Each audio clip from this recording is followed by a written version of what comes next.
which is about overfitting.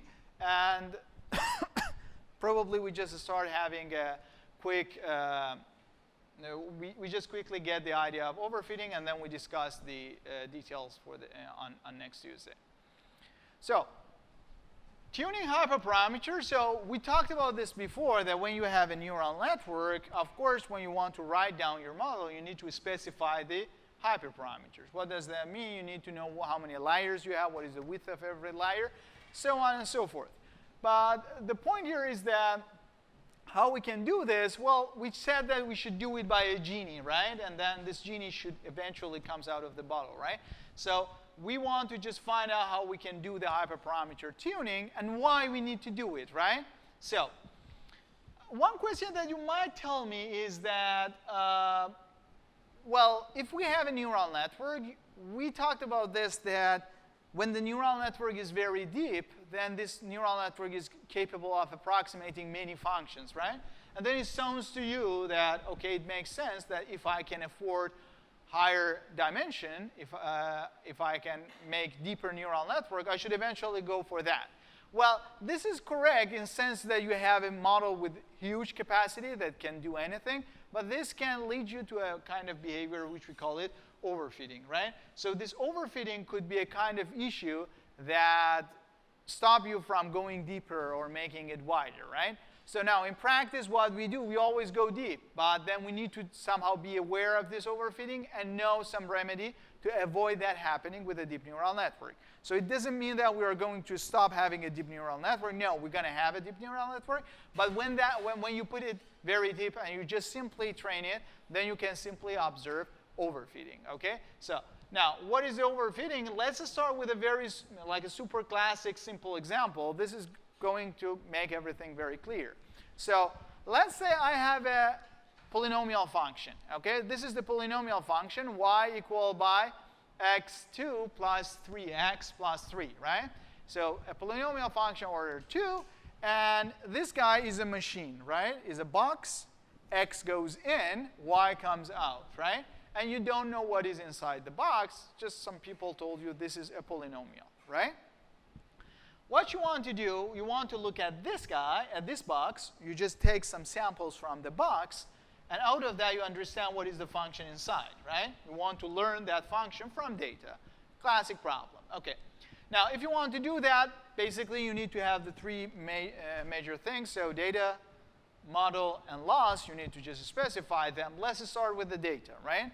So I want to collect the data. What I do, I go and collect a huge batch of data. So I'm going to take lots of x's and look at the output of the machine, OK? So 1x, for example, I choose x1. Then I look at the output, measure the output, and then I keep it in my data set. Now, the thing that is happening here in this particular example is that my measurement is noisy, which is the case when you are doing, I don't know, some experiment in the lab, right? If you have a device which you don't know the input-output property, typically in the physics lab, you just give some input to that device, and then you measure by some device the output, right? And say that you measure the output, and this is having a bit of noise. So this means that when I put 1, I am not going to get exactly 7. I'm getting 7 plus some noise, right? So it could be 7.1. It could be 6.8, something like that, right? So I'm getting some noise out of it.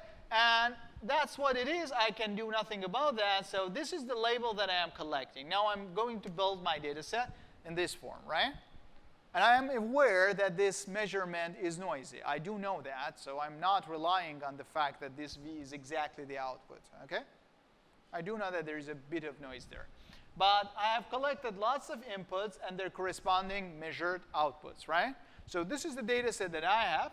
And the next thing that I want to do, I want to specify my model, right? Well, people told me it's a polynomial model. So I know that this is going to be of this form, right? So it's going to be W some constant plus first coefficient times x plus second coefficient times x squared. Keep going up till order p, right? But I don't know order p, right? I'm not unaware of that order. The only thing that I know is that there is one p, and this function somehow looks like this, right? Everybody's clear? So this is my model. I can write down my model in this form. Everybody agrees? So x to power 0 is 1, right? 1 times w0 plus x to power 1 is x times w1, right? W times x2 plus w3 x3 and so on, right? Everybody's clear, right? So I can write it down in this form. So if I collect these guys as the weights and this guy to be a particular vector h, right? Then I can write down this model that I have here in this form, right? Weight times h, right? Everybody's cool? So, is it a neural network? It is. I just plotted for you. H is the hidden layer, right? Right?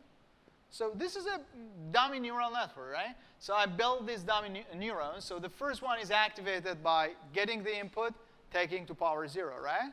The second one gets the input, take it to power 1, right? And so on till the last one, take the input, take it to power p, right? Now, if you do that, x goes here, and then you set the weights for the first layer, all of them to be 1. Then you just set the second layer to be the weights to be w, right?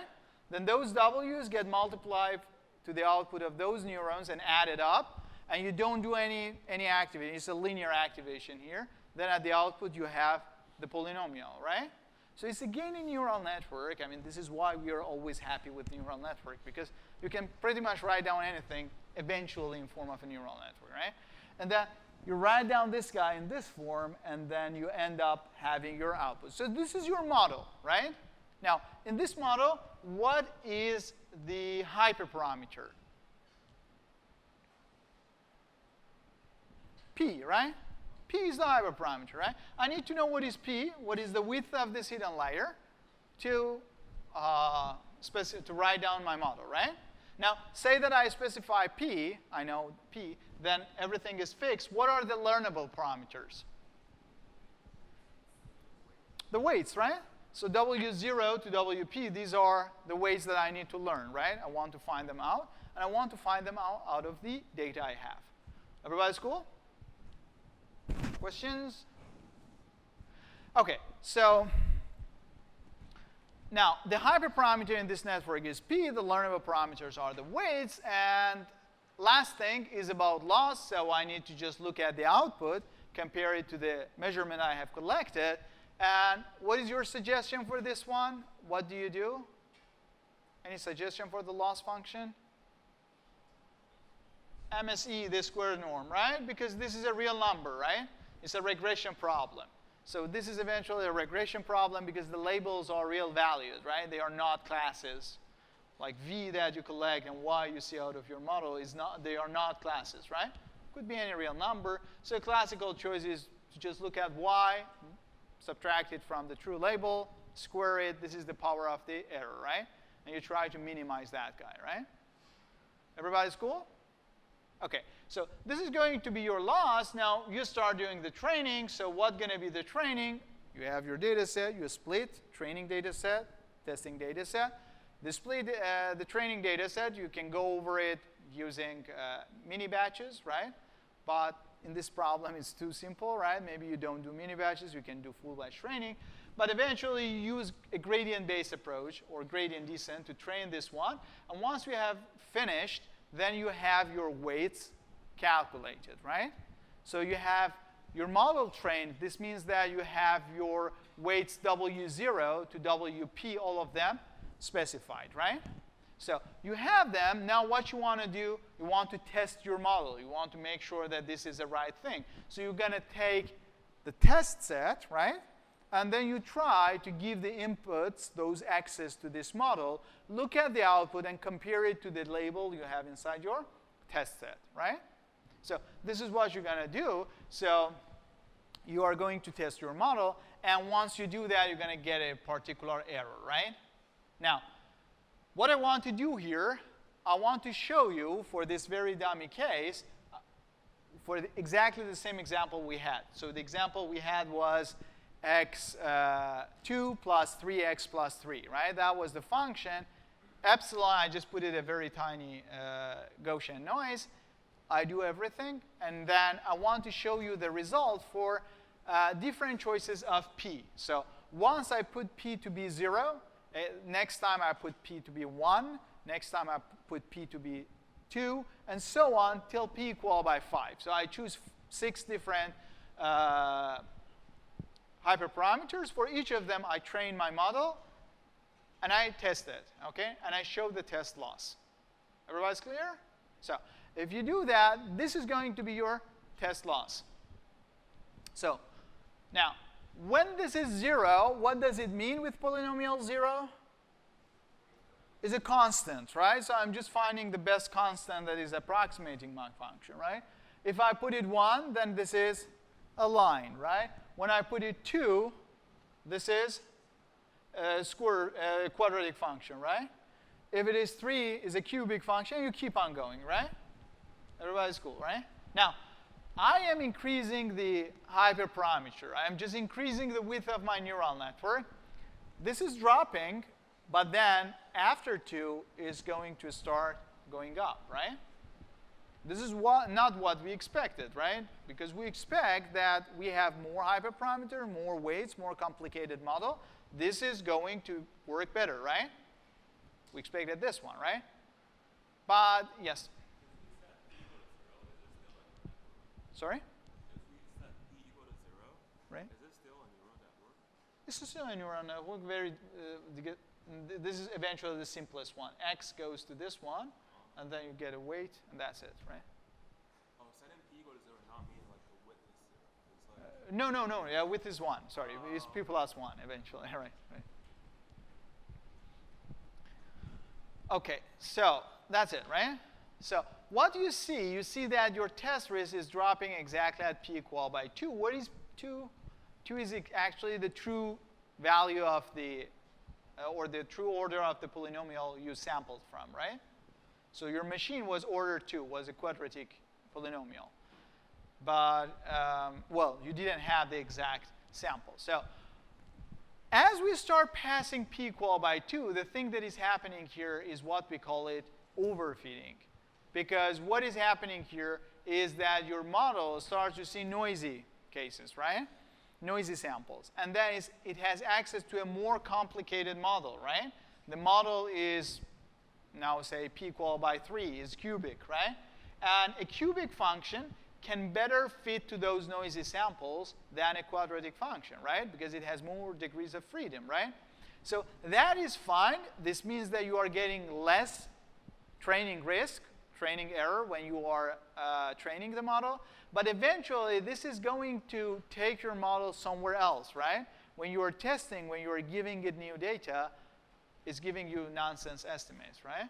So this is what we call it overfitting. The overfitting idea is that your model is perfectly fitting your training set, is actually overfitting it, like it's over-optimizing your weights on that data set so that it's giving you exactly the thing you want at the output for the samples inside your training data set, right? But by doing that, it starts to somehow get lost in terms of the pattern inside your data. And this means that this is going to give you a bad test result. Or in other words, it's not doing a good generalization. And what do I mean by generalization? I mean, we talked about it before, right? We simply mean that when we train the neural network, now if we use this train one on a totally new data of the same distribution, then it should work fine, right? So if it's just doing image classification, it should be able to classify new images. It's generalizing to other images as well, right? And this is not happening when you have overfitting, right? So generalization basically means that it's just working fine with the new data. And if you have overfitting, this is not happening inside your model. So to just have a bit of a visual understanding of what is happening in overfitting, just think about the example we had. So this blue line that you see here, this is the true function, right? It was a quadratic function, polynomial order 2, right? And the samples you take are noisy, right? So the true sample was here, but you're not taking it, right? Because of the measurement noise, you're getting somewhere close to it, right? Same thing happens everywhere, right? And now, what you are doing, you are giving a higher order polynomial, right? So this higher order polynomial is able to pass through those points, right? But the issue that is happening is that if your new data is, for example, somewhere here, right? You should have sampled this guy, right? But your function could be eventually here. And this is going to give you a significantly high error, right? Test error, right? This is fine with the sample, with the data that it has seen, because it tried its best to just pass through them, right? But it did not care anymore about the samples it has not seen, right? So if you use order 2, though, then this is not going to exactly pass through those points, right? So you're going to have a bit of higher training error. But the point is that it's still an order 2, right? And this order 2 could never do that crazy thing, right? It can never go that down, right? So you're going to be in the vicinity of the point you want for new samples as well, right? Everybody's clear? So dual to this guy, you could have underfitting. What is underfitting? It simply means that you're giving hyperparameter which is below the thing you needed, right? In this particular example, what do I mean? I mean that you use linear model, right? P equal by 1 instead of using P equal by 2 or more, right? This is what you call it underfitting. It means that your model is neither fitting to the training data nor generalizing, right? And this is a kind of worst thing could happen, right? So this thing simply comes from the fact that your model is not capable of tracking the data, fitting to data, right? And maybe very old days where people used to use, for example, linear model, it was a thing. Nowadays, it's not really a thing. I mean, you have deep neural network, right? It can do anything. So this is not really happening in practice anymore, right? But it exists, right, theoretically. So in our case, it simply means that I use a linear model, right? I set P equal by 1. So I try to just estimate that quadratic function by a line. Well, I can never do it, right? So neither the samples that I collected for training nor new samples are going to match this line, right? Same thing with P equal by 0. This means that I just estimate everything with one line, right? Constant number. And then it's, again, not going to do the job, right? So this is what we call it underfitting. And yeah, that is, as I said, another case which we really do not need to care about anymore. So now, how we can handle the underfitting? One thing, just first thing first, we cannot get rid of overfitting, okay? Overfitting is with us for the rest of our life, right? So you cannot get rid of overfitting. If somebody tells you that, oh, we have omitted the overfitting, we have resolved overfitting, well, it's like I can buy if somebody says, yesterday I have found the solution to cure cancer, but I cannot get this. I mean, theoretically, you cannot get rid of overfitting. You always overfit, right? But the point is that you want to manage it, right? And now if you want to manage it, you need to just understand that what are the sources or what are the impact factors, what are the guys which are impacting the behavior of overfitting. There are three main things. The first one is the model capacity, like what we talked here. You have a huge model, right? You have a limited data, then this guy can obviously overfit that data, right? This is one thing. The other thing is that, oh, my model is fine. It's not very complicated. I have too small amount of data. It's the same thing, right? So your model is complicated for this data, but eventually your model is not complicated for very original data. The issue is that you have few data samples, right? Now, this is another point of view on overfitting. And the last thing is that your model